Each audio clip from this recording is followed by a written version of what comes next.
Florida Senate Republicans unveiled their education plan this week, and it's looking a lot like the governor's. Among the proposals, an expansion of the school voucher program, allowing general revenue taxes, which provide public school funding, to be used for private school tuition.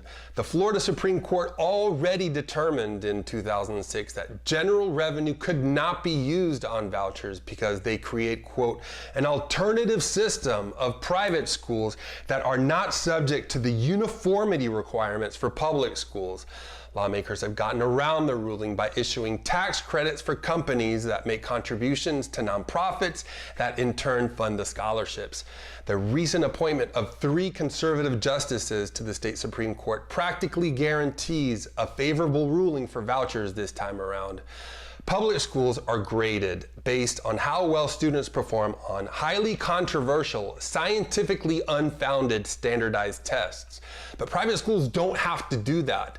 No accountability means private schools can claim 100% graduation rates, yay, without ever having to prove students have learned anything. The Orlando Sentinel has published stories detailing how private schools that take state money used fraudulent fire and health reports and even hired untrained teachers, some with criminal records. These private schools also freely discriminate based on religion, disability, language skills, and even sexual orientation. Of course, this whole plan reeks of Education Secretary Betsy DeVos and former Florida Governor Jeb Bush, who for decades have preached the school privatization gospel to Wall Street.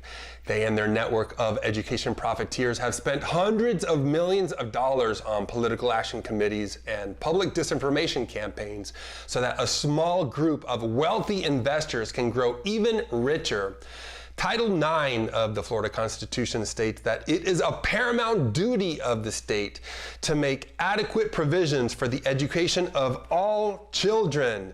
But which children are we talking about here? Certainly not the ones who were denied an education last year by private schools for wearing a natural black hairstyle, or for being gay, or for getting pregnant, or for no reason at all, at least not one they'll admit to aloud.